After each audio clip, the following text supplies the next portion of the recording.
So that was Brazil, where 12% of cut in the fuel prices was demanded by the people and was granted as well. Now, that was the story of Brazil, but what about India? As we speak, petrol is being sold at 86.24 paise a litre in India's financial capital, Mumbai. That's $1.3 a litre. For those not very familiar with India, it can be understood that these prices are burning a hole in the pockets of Indians. It's not without reason. The biggest priority for most Indians buying cars is the mileage, the number of miles to a litre. Similarly, the petrol has crossed the 81 mark in Kolkata and Chennai and just shy of rupees 80 in Bengaluru. Diesel, of course, is no different. It's selling between 69 and 74 Indian rupees in Tier 1 cities. So what is the government of India doing? It's not that the government is not doing anything. There's only one problem, and which is that the government's action or inaction has not resulted in any reprieve for Indians yet. Last week, Law Minister Ravi Shankar Prasad said the government is not interested in temporary measures. The government will take a long-term view. Now, we have spoken and discussed and explained at length how taxes on petrol and diesel in India are extraordinarily high. So we will not state the obvious, but there is one more problem.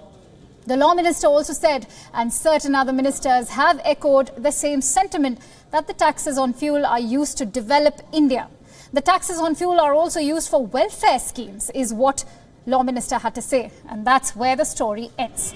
Development comes at a price and Indians are paying for it.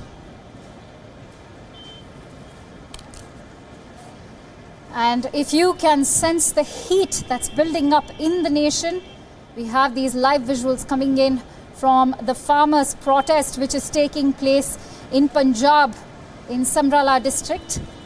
And the farmers, as you can see, have decided to get onto their tractors and hand over the keys of their tractors to the local authorities at Samrala. And it's a symbolic protest over the rising diesel prices. Diesel, as we all know, is one of the major inputs in farm operations, and despite tall claims by the government, no thought has been spared for the welfare of these farmers. And to bring us more details on this farmer protest taking place, I am joined in by our senior correspondent Nikita Maheshwari, who joins me on the phone line from Chandigarh. Let me quickly go across to Nikita. Nikita, we can see these are indeed very strong visuals coming in from Samrala, where we can see the farmers have taken to their tractors, and it's a symbolic protest. Clearly, this might just have a snowballing effect. What is the latest that you have around this protest? Yeah, Kansha, thousands of farmers have driven their tractors in Samrala and will hand over the keys to SDM. As they say, they can't run these tractors anymore. As a mark of protest against the recent hiking diesel prices, farmers from villages in Samrala would leave thousands of tractors outside the sub-divisional magistrate office. They will give memorandum for Prime Minister Narendra Modi seeking tax-free diesel for agriculture. They are demanding the government either to make diesel price affordable or keep these tractors there, as these will be of no use to them. As said by farmers, the hike has come at a time when farmers are gearing up for steady season. The farmers will have to bear an additional burden of rupees 400 to 700 per hour on diesel.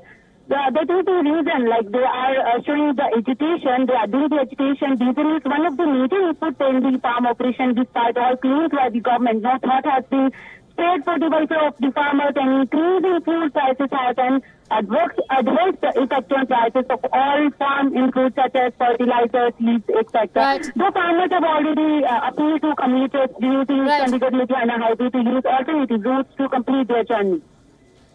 Right. So that was Nikita. And Nikita, interestingly, you know, this protest is also strongly reminiscent of what happened in Brazil. But the only difference is that the government in Brazil actually paid heed to the requests of the farmers. And let's not forget that, you know, farmers are actually gearing up for the paddy season. And the rise in petrol and diesel prices might just add to an additional burden on the farmers. Yeah, exactly. That is the reason they are showing the agitation, because they are saying that prices has increased and it will have adverse effects on prices of all farm inputs such as fertilizers, seeds, etc. and they are saying that we have to bear an additional burden of rupees 400 to 700 per hour on diesel. And they are demanding that at least government should give us some relaxation because paddy season is going to start. So that is the reason they are showing the agitation. And this is some different kind of agitation we can see because they're going to keep, they're going to leave their tractors outside the office of SDM as they are saying that these will be of no use to them.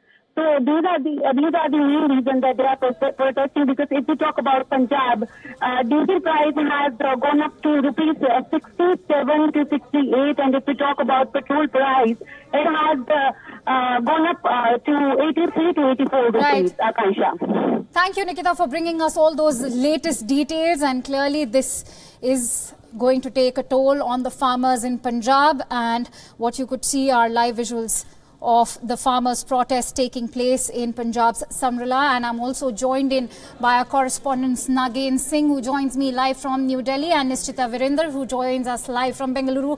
First, let me go across to Nishchita with all the latest details. Nishchita, you know, Bengaluru is also bearing the brunt of price hike, be it diesel and petrol. How is it affecting the common man over there?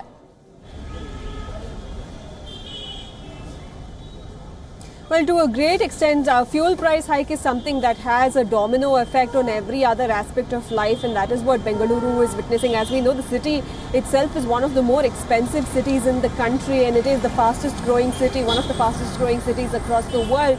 So a steep hike in fuel prices and for continuously over the last 16 days has affected people to a great extent. Particularly the cab drivers are complaining about the situation as they are already on the receiving end with the entire incentive model changing from cab aggregators. And then you have individuals who are particularly distressed because Bengaluru, as we know, doesn't really have a full-fledged mass transport network. You have one bit of the metro that is ready after a 7-year delay. You have the bus network that is already saturated and overcrowded. So unlike a city like Mumbai or Delhi, Bengaluru doesn't really have a complete and comprehensive mass transport network. So people do not really have any other option but to take their private vehicles out. And the traffic problem, as we already know of the city, they have no other option but to really go on with using the fuel as they have been using, and it is heavily affecting their monthly budget. Added to that, you have the vegetable and fruit and consumables also increasing because of the transport cost increasing. So all in all, it seems like it is affecting people from all sectors. But at the end of the day, many of them even saying that if this money that is being taken from us is being used for developmental activities, and if the government can really account for these developmental activities, can show where this money is being used, then they're still willing to spend. And they're also happy that in comparison to other cities like Kolkata has already breached the 82 mark and Mumbai, as we know, has already breached the 80 mark. They're happy that in Bengaluru at least it is still within the 80 limit, as the state government had removed the entry tax in July last year. Right. As you aptly mentioned, that it is still not reached the 80 mark, but you know, it is quite close to the 80 mark. Also, you know, Nishchita, I can't help but compare what happened in Brazil. The truckers protested over there, and of course their demands were also met by the government, where they were given a cut of 12%. But and we can see that the protests have already started. What's happening in Punjab is probably just the beginning, and clearly this is taking a toll on the common man. Absolutely, as you rightly pointed out, Akanksha, this diesel forms one of the major supporting structures for the agrarian community, and Karnataka, as we know, is huge on agrarian issues. And already you have untimely rainfalls from the beginning of this year that have damaged crops. You have the issue of Nipah virus that is affecting the fruit market in the city and the state. And now you have the petrol price hike and the diesel price hike that is affecting the cost of these consumables that are reaching the market. And with people not really buying it as well, if the market was not as thriving as it was the last season, then it is the farmer who is bearing the brunt at the end of the day. And farmer issues are already right on top of the agenda in Karnataka. Of course, the elections have passed, but we know that the BJP is threatening the state government that if they do not go ahead and implement the farm loan waiver, then they will get onto the streets and they will start agitating, and the fuel price hike will only add more pressure, more burden on the farmer, as they will not be able to sell their produce, which is already affected by multiple other factors now. Right. The farm loan waiver was already an issue, and now with the hike in fuel prices, of course, that's adding to the burden of farmers in Bengaluru as well. Now, let me also go across to Nagain, who's joining me live from New Delhi. Nagain, you know, we just heard what Nishchita had to say. We can see what's happening in Punjab already. And, you know, the political blame game has already begun. Earlier, Union Petroleum and Natural Gas Minister Dharmendra Pradhan had assured the public that, you know, they will be taking adequate measures to tackle the price hike in petroleum products, and be it diesel or petrol, but no measures have been taken so far. How is Delhi dealing with it? Well, we have been speaking with several representatives of oil manufacturing companies, and also with the oil companies which are, you know, responsible for the price hikes, or the people who are really controlling the prices. So we spoke with HPCL representative, and what they are saying, that the prices have reduced a bit. It is around $75 per barrel, and the prices may get a bit lower, but till June there are no prices change, and the prices will keep getting higher till June, because even if the prices have got lower in the international market, the effect can be seen only after 15 days.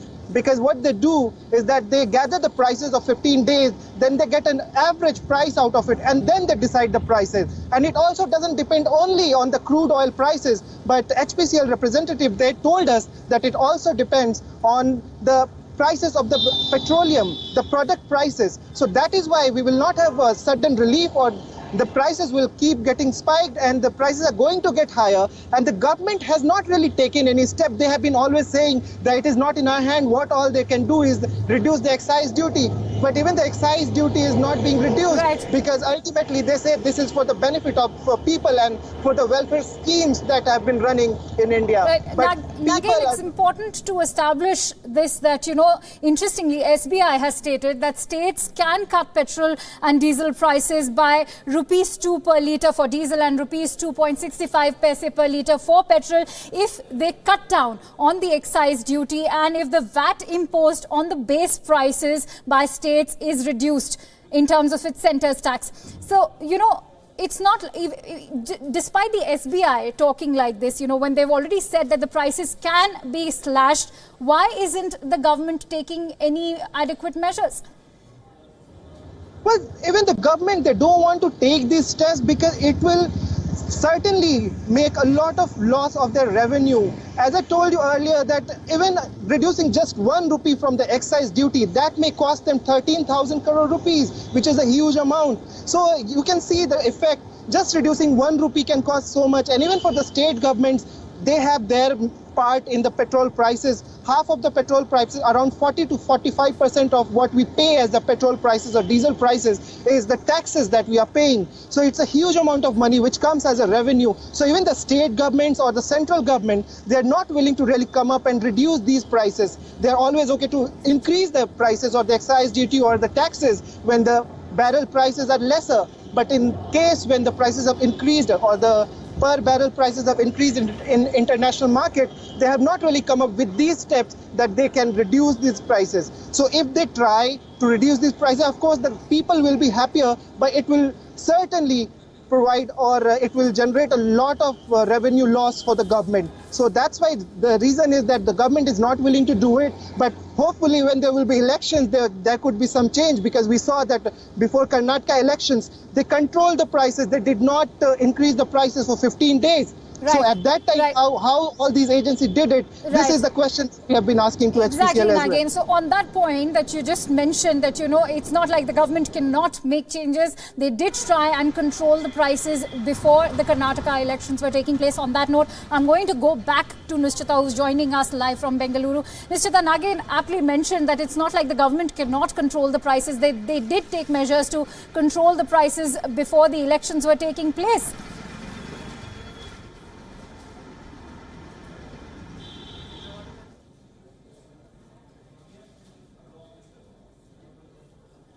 All right, we are trying to bring Nishchita back. There's some technical issue over there. So, Nagi, it's a very valid point that you made that, it's also becoming a sort of political game. And before elections, all political parties get down to, playing their games. But, it might just prove to be an acid test for the ruling government, which is the BJP, because let's not forget that the general elections are all set to take place next year.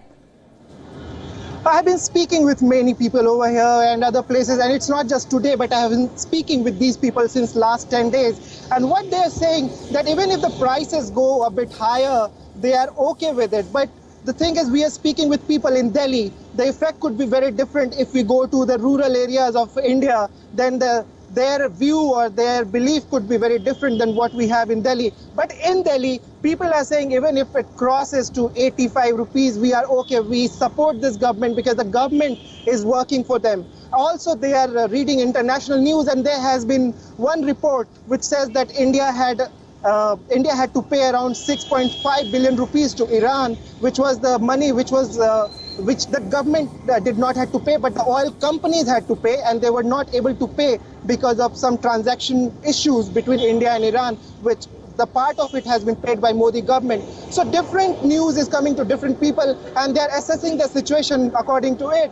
So, but most of the people that I have spoken with, they are okay. They're still okay with the petrol prices, and the opposition parties are trying to come up together. They also came up with a betrayal day, observe a betrayal day, but we are not seeing a real campaign or protest against the rising petrol prices. And these are the historic prices which we have never seen in India, that the prices have crossed 80 rupees in few cities, or prices have reached to 78 rupees and 53 paisa in New Delhi. This is for the first time that it is happening, but we are not really seeing a real protest. It means that the government is still at ease, and they're feeling that they won't face a lot of issues or a lot of protest, or they won't lose their support, the support base that they have in most of the cities, even if the Chhattisgarh elections are coming or Rajasthan elections are coming. Absolutely, Nagin. Thank you so much for joining us on this live discussion. Nagin joining us live from New Delhi, and Nishchita Virender, who joined us earlier from Bengaluru.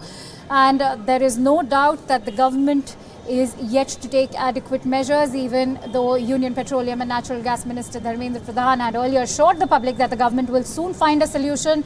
Not to forget that BJP party chief Amit Shah had also assured to take measures, but none have been taken so far as petrol and diesel prices reach a new high.